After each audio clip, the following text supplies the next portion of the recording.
Good evening, everyone. I'm Ankit and you're watching the Indian Express Analysis. This session goes live every day at 4 p.m. and on the channel StudyIQ IS English. Today is 23rd of May and we are going to discuss important news and articles that have picked up from the Indian Express newspaper. We'll start off with the front page article about the Enforcement Directorate, because Enforcement Directorate has been wrapped by the apex court of our country because it was investigating a particular PSU in Tamil Nadu, and the Supreme Court has made several comments. We'll understand what are the comments in addition to the powers of Enforcement Directorate, which allows it to investigate any case regarding or related to money laundering. So therefore, Enforcement Directorate is important from GS paper 2 perspective because it is an investigative authority, much similar to NIA, much similar to CBI, but the jurisdiction of Enforcement Directorate is different than CBI and NIA. So we'll try to understand what is this body, what kind of powers does it have, and what were the comments made by Supreme Court of India in our today's discussion. In the second article, we'll be covering an endangered species known as Asiatic land, because recently a survey of population of Asiatic lands were conducted in the state of Gujarat, which is the only state where these kind of lands is available in India, and we'll try to ascertain their habits, habitats as well as protection status. In addition to that, we'll also ascertain what were the various developments that were highlighted in the survey conducted by Gujarat government. So this is a species in news which makes it important from GS paper 3 perspective, right? In the third article, we'll be covering a section of railways which is very much famed for its beauty and picturesque location, that is the Konkan Railways.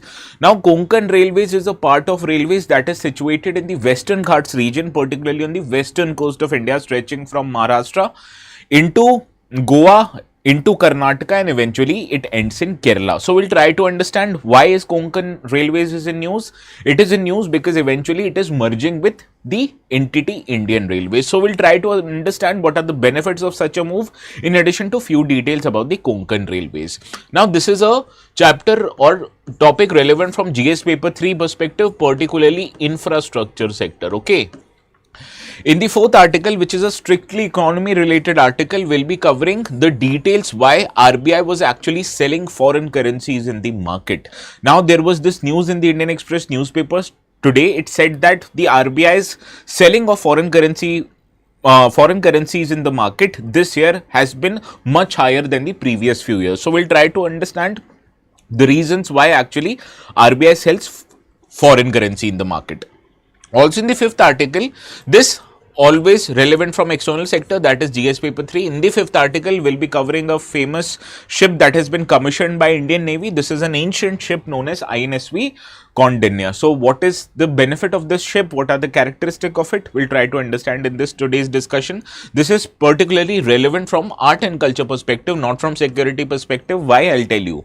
So the relevant paper here is GS paper 1. And in the last article, we'll be understanding the new missile system that will be developed by US, which has been dubbed by US President Donald Trump as a Golden Dome. So what are the characteristics of Golden Dome? What makes it different from the existing anti-missile systems or anti-aircraft systems? We'll try to understand in our today's discussion. This is something relevant from GS paper 3 perspective, from the perspective of science and technology. So these are the 6 articles that we'll cover today in our today's discussion. Good evening, Augustine Baga. Now the notes for this session will be available on my Telegram channel. This Telegram channel is called as ATS Live. So you can go search the words ATS Live on the top right hand corner of your app. Alternatively, you can scan this QR code. You will find the channel, subscribe it if you still haven't, and download the notes, which I will make it available after the session ends, right? Good evening, Augustine, Baga, Navjoti, Ishan, Tani, Priyalata, Anjali, Amar, Bhanu. Good evening, all of you. Well, I don't like this shirt, so I wear it sparingly, okay. So, moving on to the first article of the day, you'll see that this article appeared in 2 different pages of the newspaper, on the front page and in the explained section. This says that the Supreme Court of India, a 2-bench judge which consisted of Chief Justice of India also, it was hearing a matter relating to whether or not ED can investigate a particular PSU of Tamil Nadu government known as TASMAC. So in that regard, the Chief Justice of India and the other judge who was sitting in the bench, they have made a comment that ED is crossing its limits. And that is why this development becomes important from our exams perspective. And there's also a big article highlighting the political as well as investigational aspect of this news article. So although investigational aspect somewhat from our exams perspective is less relevant, but we'll try to understand those aspects quickly so that you understand the gist of it, right? That is why understanding the political background and the investigational background will help you understand the ED powers in a much better manner, which is eventually important from our exams perspective, right? So in that regard, we'll be covering in detail about this article. In addition to that, we'll also understand various powers that the ED has in order to investigate and prosecute allegations of corruptions regarding money laundering, right? So let us begin our today's discussion with the context of our first article, right? It says that Supreme Court yesterday on May the 22nd, it stayed proceedings in the Enforcement Directorate's money laundering investigation, which was conducting against a state government run liquor retailer known as Tamil Nadu State Marketing Corporation, abbreviated more popularly as TASMAC, right? So essentially TASMAC is a company which runs all the liquor outlets in the state of Tamil Nadu. Now, it has the Supreme Court has made comment that central agency, which is ED in this regard, is crossing all limits and violating the federal structure of the Indian polity. Why it made such a statement, I will tell you in our today's discussion, need not worry. Now, this matter was being heard by a two-judge bench of the Supreme Court, which included Chief Justice of India, and they were hearing the matter of Tamil Nadu government, who has filed a petition in the Supreme Court of India challenging the ED's searches at the TASMAC headquarters, which is located in the capital city of Tamil Nadu, that is Chennai, right? So this is the context of our today's discussion. Now let me give you a brief background on this issue. I told you TASMAC is a state monopoly which operates all the liquor vends that is located in the state of Tamil Nadu, which numbers more than 7,000 in numbers. Now ED is investigating alleged financial irregularities in the functioning of this organization, particularly between March the 6th and 8th this year. ED carried out several searches at 20 locations, which also included the headquarters of TASMAC located in Chennai. So you understand, when a central government agency is looking at a state government's entity, automatically this will make it a bigger issue, particularly an issue between the central and state government, and automatically this becomes an issue of federalism, right? So that is why this news has become such a big development. Now let me tell you what were the allegations of corruptions that were laid on the employees of TASMAC and also on a larger construct, the organization itself.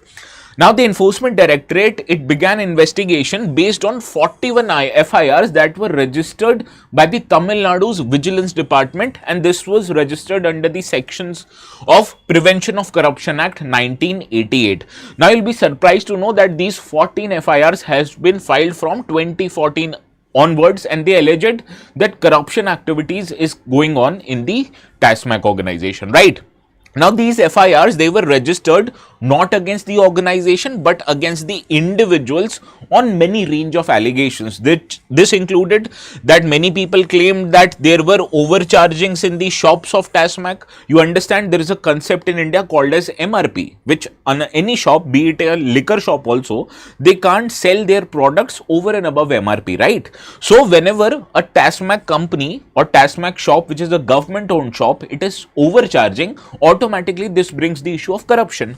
Similarly, there were allegations also that many kickbacks were being offered, particularly by alcohol manufacturing companies, to TASMAC officials so that their liquor or their bottles are sold over the shops of TASMAC. And this involved bribing of senior TASMAC officials and also of members who are manning the retail outlets, and in that case also they were also involved in transfer and posting of staff, so that the staff which are posted at TASMAC shop, they are amenable to the interest of these alcohol manufacturers, right?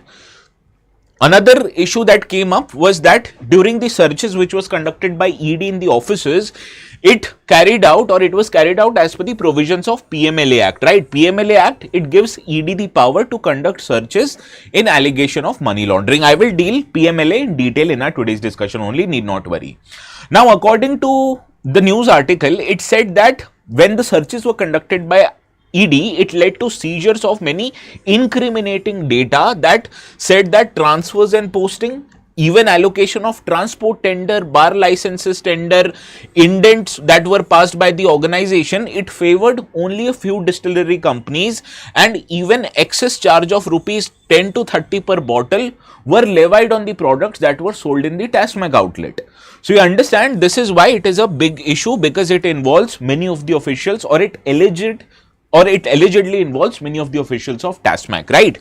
Now the ED, it has claimed in the court that it has found manipulation in the TASMAC's transport tender and bar licenses allocation, especially for the fact that transport tender and bar licenses, they have been given to individuals who have not submitted ideal documents required for KYC, right?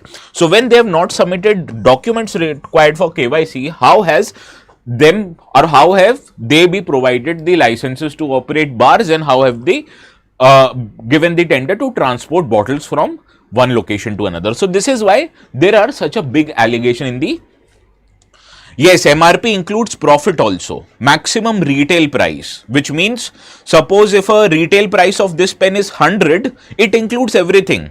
Cut of the manufacturer, cut of the distributor, cut of the retailer. So I can't sell this pen for more than 100 rupees. I can sell it for 99, 98, 95, but I can't sell it for 100, 102. This is illegal. Now also during the investigation, role of distilleries, that is the company manufacturing the alcohol, becomes very important, because ED's investigation, it has revealed evidences of large scale financial fraud up to a level of rupees 1000 crore involving 5 distillery companies and 3 bottling entities. And they said that through a process they generated black money. How they generated black money? What distillery companies did, that they inflated their expenses. Suppose this company was manufacturing 100 bottles, they say we were manufacturing 1500 bottles, but in actual they are manufacturing 100,000 bottles only, right? So when they are claiming to manufacture 500 extra bottles, they will make bogus purchases of 500 extra bottle, right? And similarly, they will place an bogus order of 500 bottle to the bottling companies, and bottling companies in their balance sheet, they will also record sale of additional bottles. And for sale of this bogus bottle, the distillery companies will pay the bottling companies money, right? And this money will be returned back to bottling companies by taking the cut to the distillery companies by taking the cut of bottling companies. And this illicit funds will then be used to bribe officials, so that these companies are given higher contracts, or these companies are allowed to sell more amount of bottles in the TASMAC shop. So this is why ED has alleged that 1000 crore rupees worth of scam has happened in the state of Tamil Nadu. Now let us understand what were the comments made by Supreme Court of India when it was hearing this case. Now Supreme Court of India said that when the state government itself has filed 41 FIRs from 2014 to 2021, this FIR was filed not against the corporation that was TASMAC, but rather individuals. These individuals may include private citizens, may include officials of TASMAC. So how can ED come into the picture and raid the office of the corporation? It could have arrested or summoned the people who are accused of the miscrimes, right? And in that regard, even the CGI asked the Additional Solicitor General, who was representing Indian government and ED, how can there be an offence against the corporation, because you may register offence against individuals. And therefore, ED has stayed this investigation on the TASMAC corporation and has sought a reply from ED within 2 weeks. So this is the matter why Supreme Court of India, particularly a bench led by Chief Justice of India, made such a comment, that because you are charging or you are alleging corruption against an organization, not against its employees, this gives it a political tone. And why this has become such a big issue? Because Tamil Nadu is expected to go in election in few months from now. So essentially this has become a matter between state and central government. And we have seen in many cases, even the Tamil Nadu government has raised many issues against the central government, like 3-language policy, like distribution of finances through finance commission, etc. All of these trickles down into one big issue, that is the issue between the ruling center party and the ruling party in state government of Tamil Nadu, right? So that is why this comment makes it a big issue. Now in this article, what is relevant from our exams perspective is the powers of Enforcement Directorate. So let us deal with that also. Now Enforcement Directorate is a specialized agency for enforcing economic laws and combating financial crimes in the country, and it functions under Ministry of Finance, particularly the Department of Revenue. Now this was established back in 1956 as enforcement unit within the Department of Economic Affairs. This also is a part of Ministry of Finance. And in 1957, this was renamed to Directorate of Enforcement. Enforcement Directorate, Directorate of Enforcement, one only and same thing, right? Now in 1960, the administrative control of this organization was shifted to Department of Revenue, and till date, even the Department of Revenue is in charge of this organization, okay? Now what you need to understand is the organization of ED is headed by an officer termed as ED Director. Right now, this officer is an IRS officer. Right. Now the tenure of ED Director initially was 2 years. Now with an amendment to the PMLA Act, it has extended to 3 more years. So you can technically appoint a director for 2 years, but after that you can extend it up to 3 years. Now the appointment of the Director of ED is done under Section 25 of the CVC Act 2003, and the appointment is made by the central government based on the recommendation made by a committee headed by the Central Vigilance Commissioner of India, right? So this is the process of appointment of the ED Director. ED Director initially is appointed for 2 years. It can stretch for 3 more years, right? Solicitor General works under Attorney General, yes. Now let us understand what are the powers or what are the laws that gives ED the powers to investigate and arrest a person. These are 4 laws that give ED the power, that is Prevention of Money Laundering Act 2002, PMLA, Foreign Exchange Management Act 1999, FEMA, Conservation of Foreign Exchange and Preservation of Smuggling Activities Act 1974, COFI-POSA, as well as the latest one, that is the Fugitive Economic Offenders Act 2018, which was passed after people like Nirav Modi, people like Vijay Mallya, people like Mehul Choksi, they went out of India by taking huge loans from government banks. So to prosecute these people, Fugitive Economic Offenders Act 2018 was introduced. So in all, these are the 4 laws that gives ED the power to deal with matters relating to money laundering. Now let us understand few of the important provisions under the PMLA Act which are in news and might be relevant from an exams perspective. For example, if you look at section 48 and 49 of PMLA Act, it empowers the ED officers to investigate cases relating to money laundering. Similarly, section 52 of the PMLA Act, it empowers ED to summon any person whose attendance was considered necessary for giving evidences or even production of records in course of any investigation or proceedings under the statute. So to investigate, to ask questions to any people related or accused of the crime, ED has the power under section 52 to summon that person, and this was in news when Arvind Kejriwal was summoned by the ED, right?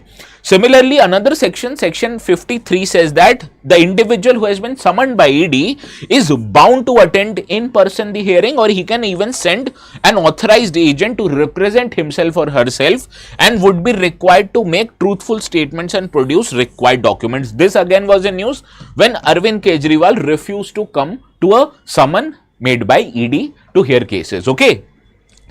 Now another article which is important is ED also has special powers for confiscating property which ED thinks has been made due to money laundering funds, and it can even provisionally attach these property to recover the money that has been cornered by people responsible for money laundering. Also, there is an important article, the most important article of PMLA from our today's discussion perspective is section 19 of PMLA Act. Now it grants the ED director an authority to arrest individuals. Pay close attention to what section 19(1) says about this power. ED director has the power on the basis of material in his possession and reasons to believe that any person has been guilty of an offence punished under this act, and he may arrest such person and soon maybe inform him the grounds for such arrest. So this says that if the ED director has a reason to believe that X or Y person is responsible for money laundering, then ED can arrest that person. But how can director come at a conclusion that he believes that person X or Y is actually guilty of money laundering? This will be done on the basis of solid material, solid evidence which will be in possession of ED. So only when director has possession of certain material which incriminates person X or Y in money laundering, then only ED can arrest that person. So this is a very important section. Why this is a very important section? Let me tell you. Now, if you look at another article of CRPC, erstwhile CRPC, that is Criminal Procedure Code of Government of India, it gives power to state police to arrest any person based on reasonable suspicion, and this is under section 41 of CRPC. So state police, they can arrest any people based on reasonable suspicion. It is not necessary that they may even have evidence at the time of arrest. But look at the power which is given to ED for arresting. ED has, or it can arrest the person only on the basis of material which is in possession as evidence with ED. So without any evidence, ED can't arrest, which the police or state police can. So that is why powers of arrest given to ED is much more stricter than the ordinary criminal law which vests state police the power to arrest individual. Understood this particular provision? That is why PMLA has made much more difficult for ED to arrest a person without having any solid evidence. Or another Ankit Singh Rajput, what do you mean hi girls? This is a session for studying, not another session. Gaurav, good evening. Now if you have understood the discussion, let us see if you are able to solve this particular question. Ankit Singh Rajput, what is this behavior?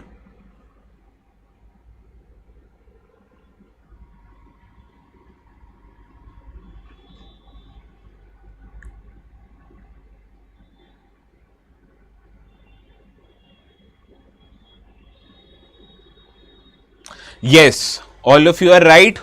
First option is obviously incorrect. It is not under Ministry of Home Affairs. It is under which ministry?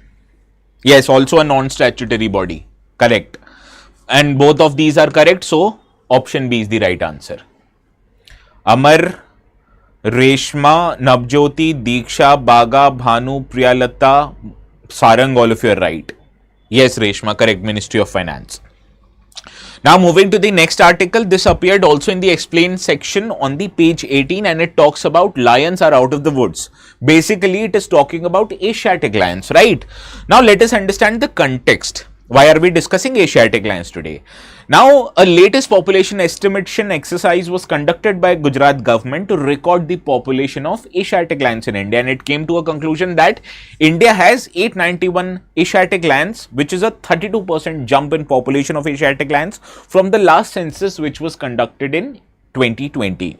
Also in these 5 years, the lions have also expanded the territory by 17%. Earlier, they were manning about 30,000 square kilometers territory. Now they are controlling over 35,000 square kilometers territory, and it covers 58 talukas, up from 53 talukas in 2020, and they are spread across 11 districts in the state of Gujarat. Now this article also gives you a map, that is the areas where the tigers are located. I have attached this map. What you need to understand, that the location of these tigers in India are only in a part of Gujarat which is called as Saurashtra. Okay. So these in Saurashtra only, particularly the highest population is in the Gir National Park region, and there are several population of lions also in different parts of this particular area, Saurashtra. But essentially they are only in the Saurashtra region of Gujarat. Okay. Now this is the Asiatic lion we are going to talk about. You can see how dominating this species looks even from the image, right? Now let us discuss Asiatic lions, and you understand whenever we are discussing a species in news, we usually divide that discussion into 3 different aspects: habits, habitats and protection status, right? So first, let us understand few details about Asiatic lions, which broadly tells you about the habitat of these species. Now Asiatic lions, also known by the biological name as Panthera leopersica, these are called as Persian lion and Indian lion. There are another species of lions known as African lion, which are somewhat different. How are they different? I'll tell you in our today's discussion. We are talking about Asiatic lion, also called as Persian lion or Indian lion, okay, and this is the biological name of this species. Now the good or bad part of this species is that they are found exclusively in India, particularly in the state of Gujarat, and the highest amount they are located in Gir National Park and the Wildlife Sanctuary, also in the region of Saurashtra. Okay. Now, once they were spread across West Asia and in the Middle East region, now Asiatic lions have become extinct in these regions. So, therefore, they are only living in the country of India and only in one location, that is Saurashtra. So, this was the habitat of these species. Now, let us understand the habits and protection status of the species. So I thought, why not I compare both of these species of African and Asiatic lions, which will tell you the behavioral pattern of both these species and also their protection status. Okay. So now you can see there are differences in the image of these two species. You can understand the hair around the head of the African lion is very much prominent and flurry as compared to the Asiatic lion. So you can see basically African lion is straight out of a salon after taking a hair treatment from L'Oreal shampoo. Okay. So jokes aside, now let us understand the difference between these two species. Now on the right hand side is the Asiatic lions, on the left is African lion. So you can see in terms of size, Asiatic lions are slightly smaller as compared to African lions. Now the mane of these species, mane I am talking about the hair around their head area, right? So this is the mane. So mane in Asiatic lions are shorter and less developed, whereas in African lions they are fuller and denser mane, right? So that is why I gave you an example of L'Oreal shampoo so you can remember. Asiatic lions have much more denser mane, so they have more hair over their heads. Now the social behavior of these two species is also very different. The males of Asiatic lion, they stay with their pride, which is the group of lions, but the African lions, they leave the pride unless they require to mate with another female or kill another species. So unless these requirements are there, males of African lion, they won't stay with the pride of the lions, right? Now talking about habitat, the habitats also are different. Indian or Asiatic lions, they reside in dry deciduous forest, whereas African lions, they are more adapted to savanna, shrublands and desertic regions. Similarly, the distribution of Asiatic lions is exclusively to Gir in Saurashtra region of Gujarat and in and around Gir region, whereas African lion, they are widespread across the sub-Saharan Africa, right? Now their IUCN status is also different. Asiatic lions are categorized as endangered, whereas African lion are vulnerable. In CITES also, higher status is given to Asiatic lions and lower status, that is appendix 2, is given to African lion. Now African lion is not present in India, so they are not mentioned in the WPA, that is Wildlife Protection Act 1972. But when it comes to Asiatic lions, they have the highest protection status, which means capturing, hunting of these species are prohibited by law. Understood the difference between these two species? Now let us understand what the survey talks about the Asiatic lion, right? Now survey is saying that the increase in population of Asiatic lions in India is a result of many different factors. First is favorable geographic and climatic condition, that is the existence of dry deciduous forest in the Saurashtra region. Also the efforts of the state government to preserve and protect these species. Now, due to the sustained conservation of the past few years, the IUCN have also moved Asiatic lions from their red list. Earlier, before 2008, they were categorized as critically endangered. Now, they have been upgraded to a better protection status, that is endangered, which means the population is now at less risk of extinction. Similarly, if you look at the numbers of the survey, you will find that the population growth of this species has not been in line with the growth in the expansion of lions range over the past few decades. Why am I saying so? Because if you look at the figures since 1990, the range of the Asiatic lions in India have expanded by 430%, but its population, it has only increased by 214%, which is less than half. Now it is because the region, that is Saurashtra, it does not have a high amount of protected wilderness area. There are only a few, that is Gir National Park, and few smaller sanctuaries like Panya, Girnar, Mitiala and recently colonized Burda, and these regions are where the lions are flourished. So in terms of density, in terms of vegetation, this area is not so full of vegetation, and that is why lions, they do not have adequate area so that their population may increase with the levels that their ranges has increased. Okay. Also for the fact that over the decades, these sanctuaries, they have neared their carrying capacity. What is the carrying capacity? That is the capacity of a particular protected area to sustain a number of lions. So it has actually saturated. Therefore, lions have wandered out of the spaces of these protected areas and have reached wastelands, farmlands and agri plantation, which are interspread with clumps of natural vegetation which are tagged as forest patches. So therefore, the lions have drifted away from the protected area and search for their habitats. Now, even if you look at the government records as per this latest survey, you will find that only 56% of Gujarat lions, that is 891 lions, were found in forested areas. But this is not a particular cause of worry for the population. Why? Because lions are considered as Gujarat's pride, and people inhabiting the Saurashtra region, they are generally tolerant of the species. Also, these are very highly managed animals that you can understand that there are frequent rescues undertaken by the State Forest Department, provision of medical care and all. That is why it makes the species somewhat used to people. So the probability of Asiatic lions attacking a civilian or attacking a common person is less as compared to other species like leopard, tigers, etc. But this is a cause of worry because slowly by slowly species are moving into populated areas. Now I understand people of Gujarat are used to living quite closely with lions, but when you understand the populations of lion increase and populations of human increase, eventually in near time there is a chance that conflict between these two species happen, right? So this is what we were discussing about Asiatic lions. Now before concluding our today's discussion, let's see if you are able to solve this PYQ. Stanzin sir CDS exam के लिए कोई YouTube channel है क्या? Please response. यही exam है भाई, या मैं करता ही हूँ defence related question. So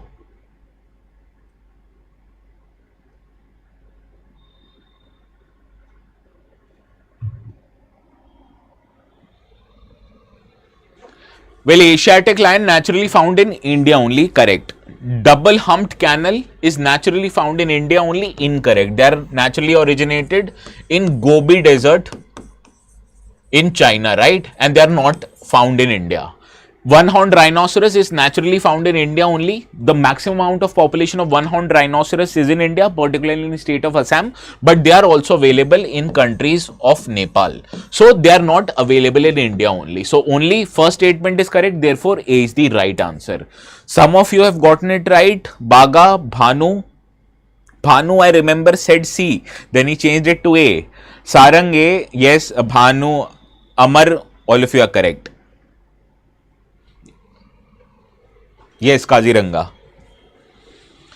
Now let us move to the third article. This appeared in the page 18, that is the explain section of the Indian Express, and it talks about Konkan Railways merger with Indian Railway. So why are we discussing this article? Let us find that word out. Now, Maharashtra government last month officially agreed to merge the Konkan Railway Corporation Limited KRCL with Indian Railways. Earlier, government of Goa, Karnataka and Kerala have already approved the merger. So now after the decision of Maharashtra government, it has cleared the way for complete integration of one of the India's most scenic and strategically vital railway lines, that is Konkan Railway, to merge with Indian Railway, that is the larger national network of railway lines. Okay.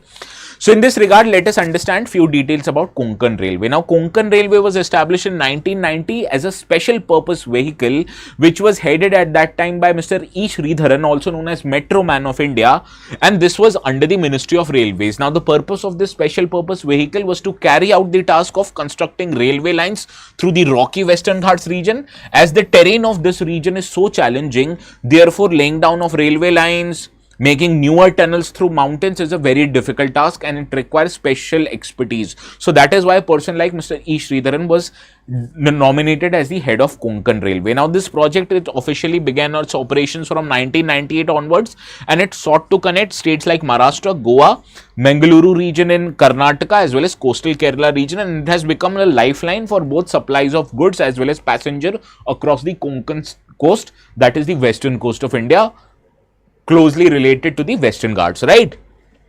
Now, what you need to understand that this body KRCL was a joint venture of Government of India. Government of India owned 51%, whereas the minority stakes was included with Maharashtra owning 22%, Karnataka owning 15%, and Goa and Kerala both owned 6% in this KRCL company. Now, this line was commissioned and completed by early 1990s and has been a major route ever since. But KRCL has always existed as a distinct legal entity apart from Indian Railways. So, right now, before this merger, Indian Railways is a separate legal entity, KRCL is a different legal entity. Now, the length of KRCL is 741 kilometers, and this is a very scenic but commercially valuable railway route because it has many important tourism places, it has many important industrial locations also. So, transportation of goods, people are undertaken thoroughly.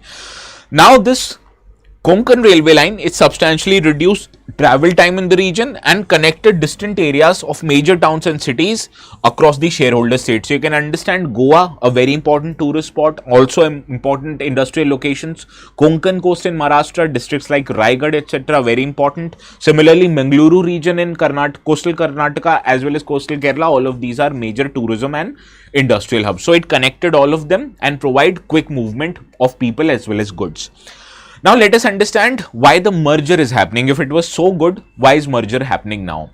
Now, despite being operationally successful, KRCL has been suffering financially in the last few years because it is a standalone model. The profits of KRCL is only used to invest in the capacity expansion of KRCL, because railway being a separate entity, how will it finance projects of KRCL, right? So this standalone model of KRCL has become financially unsustainable because they are generating lesser revenues and their infrastructure demands is increasing day by day. Therefore, companies found it difficult to financially expand or even afford major upgrades to their railway network and technology. That is why joining hands with Indian Railways will enable KRCL to leverage the huge investment potential of Indian Railway, which is supported directly by Indian government, to give its KRCL the funds, and accordingly KRCL can upgrade its infrastructure. Now, also what you need to understand that Maharashtra was holding the permission given for approval of merger because of certain reason, because Karnataka had made a significant financial investment before the establishment of KRCL, and it had concerns that Konkan route will lose its importance once it becomes a part of Indian Railway. So Maharashtra CM, when he gave this approval of the merger, he laid down two conditions: that after the merger, the name Konkan Railway will continue to be so, and after the merger, Indian Railway will reimburse the Maharashtra government with the sum of more than 394 crore rupees, which was state's initial investment in the KRCL. So after these two conditions were met, then only Maharashtra government gave its approval. Understood?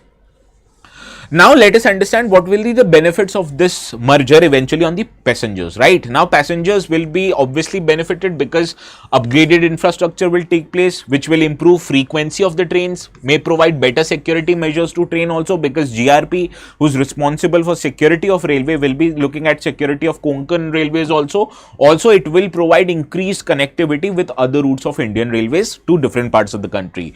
And merger, it would also translate into more competitive fares, seamless booking on Indian Railways using IRCTC, and standardized customer grievance redressal mechanism. This was the problem that the passengers of KRCL was facing, because their redressal or complaints were not getting resolved quickly. Now, when it will become a part of railway, so it will automatically be the responsibility of railway to finance, to make issues of complaints get resolved, and also provide competitive fares and bookings on its own platform. So this is how it will benefit people of the region. Okay. Now, Konkan Railway is a part of railway infrastructure. There are other more better infrastructure initiatives that have been taken by Indian Railway in recent times. All of this we cover in detail in the infrastructure part of the Indian economy. Now, infrastructure part or Indian economy lectures are part of foundation batches, and right now the admissions for May evening batches are ongoing, right? Also, the admissions to May morning batch have also been opened. So, to take admissions in either of the batch, what you need to do, go to our website. Once you go to our website, you will be needing to create an account here by logging in with your mobile number, right? After that, click on Explore Courses, and when you click on Explore Courses, the top tile will give you an option for what kind of language you want to take your teaching in. But suppose if you're not comfortable in bilingual or Hindi, you have an option to enroll for English exclusive batches by clicking UPSC IS English here, right? Once you click it, the left tile gives you an option to take admission in the May morning batch, and here to take admission, which is available at 40,999, and let me tell you a way where you can get discounts even on this amount. You need to click buy now here. When you click on buy now, there is an option for you to add promo code. When you click on add promo code, write ATS live here, okay? When you write ATS live, you need to click on apply, and as soon as you click on apply, see the discount of 7,000 rupees is applicable, and the course fees for diamond batch is 33,999. Similarly, for platinum, it's 29,999. For gold, it's 19,999. My recommendation to you is take diamond one, because after discount, it is available at 33,999. The discount you will get only after applying the code ATS live, and the benefits of diamond batches is that all the features of StudyIQ platform are available in diamond, but some are not available in both gold and platinum. So that is why I am telling you to take diamond one, okay? Now moving to our next article. This appeared in the economy page, that is on page 17th of the Indian Express newspaper, and talks about that RBI sold nearly $400 billion of foreign currency in the last financial year, that is in 2024-25. So let us understand why has RBI sold so much amount of foreign exchange reserves, okay? Now RBI sold a record of 398.71 billion of foreign currency in 2025 on a gross basis, and this was done to defend the value of Indian rupee because it was declining quite rapidly amid global volatile environment. Now decline of rupee is also known as, in economic terms, as depreciation of rupee, okay? Now, RBI's sale of foreign currency in the spot market last financial year, it was sharply higher than the previous year. For example, in the last financial year, it was $153.03, and the last record was $212.57 billion. So essentially, RBI has doubled its record by selling almost very close to $400 billion in the forex market. But do you think RBI has sold all this $400 billion? Essentially, no. It is the total amount of sale that RBI has done. RBI has also purchased a significant amount of foreign currency in the past few years. That is why the net sale, that is the difference between sale and purchase of foreign currency, amounts to $34.51 billion in the last 12 months. Now, this is only the 7th time in the last 3 decades where RBI sold more dollars in the market or more foreign currencies in the market than it has purchased from the market. And the $34.51 billion of net foreign currency that it has sold in the market, it is second only to $34.92 billion, which was done in 2008 and 9. And what was happening in 2008 and 9? That was global financial crisis. So that is why this is such a huge significant development we are going to talk about. Now you understand why does the value of rupee depreciate, right? Now value of rupee depreciates if the demand for rupee decreases, right? Or if supply of rupee increases. Similarly, if you compare it with US dollar, the value of rupee may depreciate if the demand of dollar increase or the supply of dollar decrease. So how will RBI try to prevent this depreciation from happening?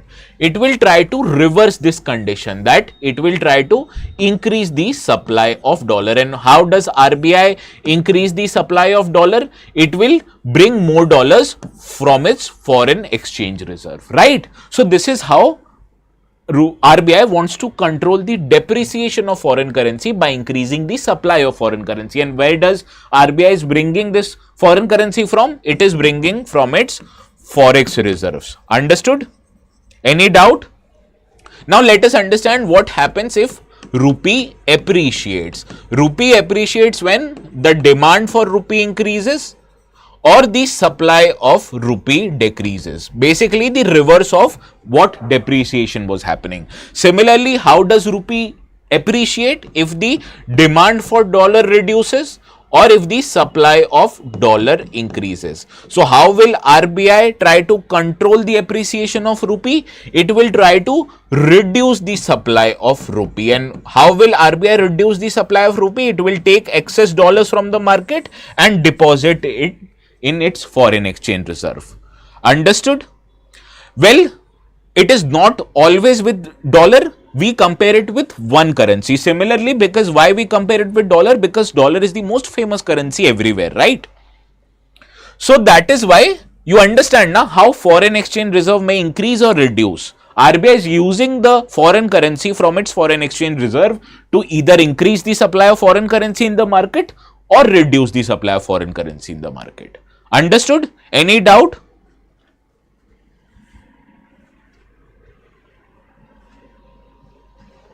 Yes. When rupee appreciates, it means the value of rupee is increasing. So automatically our products available in the foreign market, they will also increase, the cost of those products increase, and when our product which is available in foreign market, their cost increases, automatically people will buy less of our product. So that is why appreciation of a currency is not good, especially when we have to export our products to other market.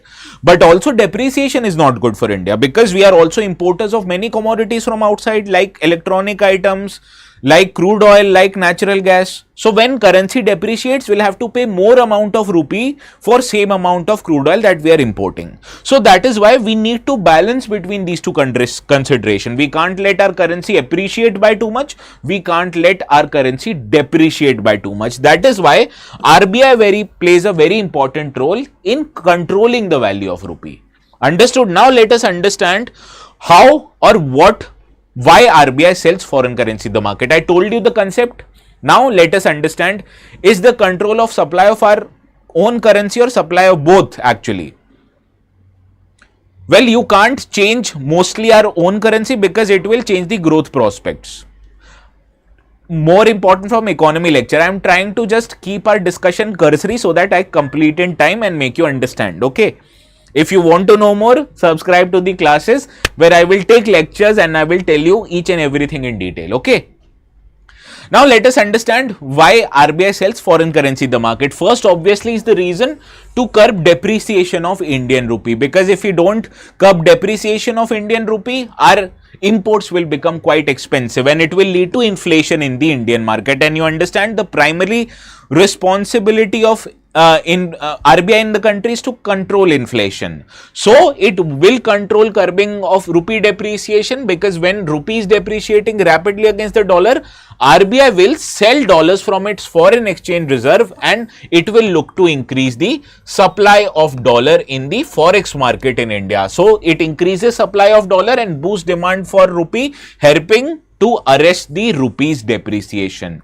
Similarly, a depreciating rupee makes imports like crude oil, electronics more expensive, which can fuel inflation in India, and this is called as a version of imported inflation, right? Please remember this term, imported inflation. Imported inflation is when our imports become expensive. So by controlling the depreciation of rupee, RBI can also limit imported inflation. Understood? Now another reason why RBI intervenes in the market, because it wants to smoothen volatility in the rates of the foreign currency. It is not targeting a specific rate. Why it is not targeting a specific rate? Because RBI does not follow the fixed exchange rate system. RBI, like every other foreign exchange reserves or foreign central banks in the world, it follows managed float system rate. And in managed float system rate, RBI only intervenes to control volatility. It does not want to keep the value of rupees per dollar at a particular level, right? So when there is increased volatility, that happened recently, that is why RBI was selling in the dollars in the foreign currency market. Also, it is responding to global capital flow. So whenever US Federal Reserve, it increases its policy rate, there is a tendency that investors from India will withdraw from their investments in India and they'll take this money to US. So that results into more demand for dollar. So whenever there is an increased demand for dollar, you understand the rupee value depreciates. So to control this depreciation, RBI also sells dollars in the market to reduce the impact of these foreign exchange outflows. Who buys these dollars, sir? Industry. Well, people who are demanding the dollar. It can be foreign investors, it can be people who are exporting in the market or who are importing in the market. Suppose if you are an Indian oil company and you are importing crude oil, so you require to pay for that crude oil in dollars, you can purchase that dollar. If you are a tourist, you are going to US to visit, you also require dollars, so anyone can purchase that dollar. Depending on the, yes, banks can also do that, because how do I purchase dollar? I can't go to RBI to buy dollar, right? I go to banks. And where will banks get dollars from? They can get it from RBI. So RBI sells those dollars in open market. We can't go directly to RBI Governor Sanjeev Malhotra, say, bhai dollar dena. He'll bring guards and send you out of the office. Okay. Now, keeping the currency at a stable level, it is very important if we want to maintain confidence in India's market, right? Because excessive volatility is not good for anyone. It is not good for investors, not good for domestic investors, not good for foreign investors. So RBI, when it takes certain kind of transactions to control rupee's appreciation or depreciation, it is sending a signal to the market, see, I am in charge here.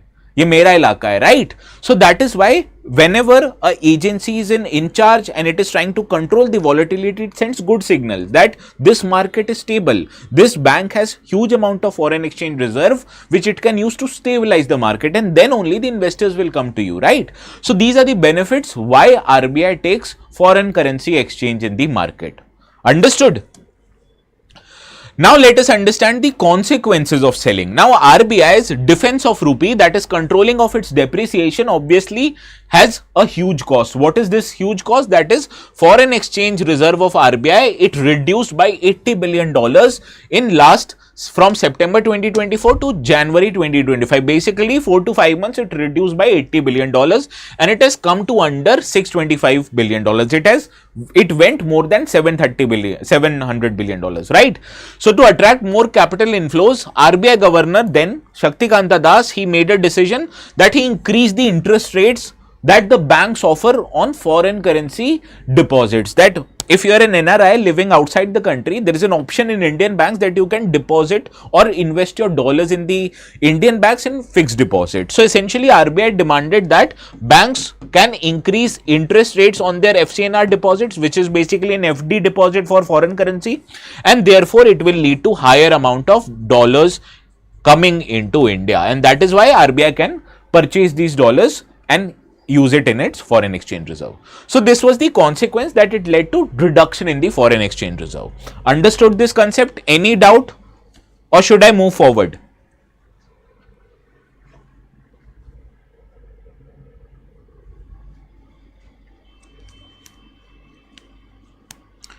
Well, why are we importing less from US when we are not importing from US only, na? US is not the only country from which India trades. India trades also with other countries, and we are importing a huge amount of goods from countries like China, from countries in Middle East, from where we import huge amount of crude. We are also importing huge amount of crude from Russia, right? Now let's see if you are able to solve this particular question which appeared in UPSC 2019.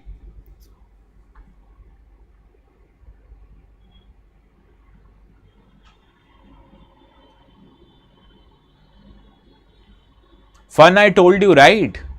We are not just trading with US. We are trading with each and every country. India is a net trader of goods and services.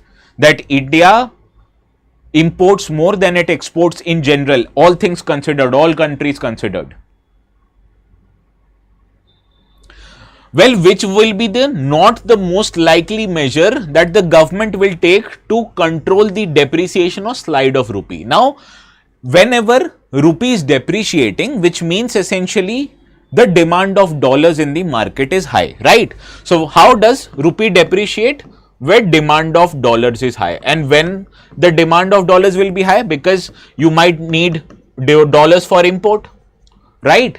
So curbing imports of non-essential goods and promoting exports is a good decision, right? It will control the demand of dollars, right? So this is correct. We have to identify which is not correct. Okay. Encouraging Indian borrowers to issue rupee denominated masala bonds. Issuing rupee denominated masala bonds means that you are reducing the demand for dollar in the market, right? So this is a correct statement because you are reducing the demand and you had to, in cases of depreciation, there was increase in demand, right? So second also is correct. Easing condition relating to external commercial borrowing. External commercial borrowing means more and more companies from India, they can borrow, go to foreign countries and borrow funds in dollars. So it increases the flow or supply of dollars, which we want to do in case we want to control the depreciation. Now, what is expansionary monetary policy? Expansionary monetary policy means supply of rupee increases. So when supply of rupee increases, automatically the demand of rupee decreases. And when demand for rupee decreases, the value of rupee will fall down, which essentially means depreciation. So you can't do this. So therefore, following an expansionary monetary policy is not correct. You have to follow contractionary monetary policy. Understood? So option D is correct. That is, basically it is not the correct. So therefore the right answer is option D. Understood now? Now बहुत time हो गया. Next article, this is the last. We'll cover Golden Dome next day, okay? Now this is an ancient Indian mariner, warrior queen and love story. What gave INSV Kaundinya its name? So this is basically a ship which has been commissioned by Indian Navy. This is the ship I am talking about. But you will see how will Indian Navy fight with this ship, right? So this ship is a commemorative ship. It is not meant to fighting any enemy, right? Now, INSV Kaundinya is the name of the ship. It was inducted by Indian Navy to showcase its ancient maritime heritage, right? Now, this is a stitched sail ship which was created by Indian Navy based on a 5th century Ajanta cave painting. Now, it was named after Kaundinya, who was a legendary Indian mariner known for its ancient sea voyages, and it is a part of heritage initiative which was signed by 3 parties, that is Indian Navy, Union Government's Cultural Ministry and Hodi Innovations, right? Now, let us understand how the ship was constructed. It was constructed using a traditional stretch ship method, which means wooden planks were stitched with coir rope. Coir rope is basically the rope made out of coconut strands, right? Coconut fiber as well as natural resin. So these were used to stitch the wooden plank, and no use of nails or metal fasteners were done in this particular ship. And you know how the design of this ship was gotten. There was no blueprints of the ship originally available. So Navy extrapolated it from a 2D Ajanta cave art, right? So this is what you need to know about the INSV Kaundinya. Now let's see if you are able to solve this particular question similar to PYQ of 2016. PYQ of 2016 dealt with a ship known as INS Ashtradharini.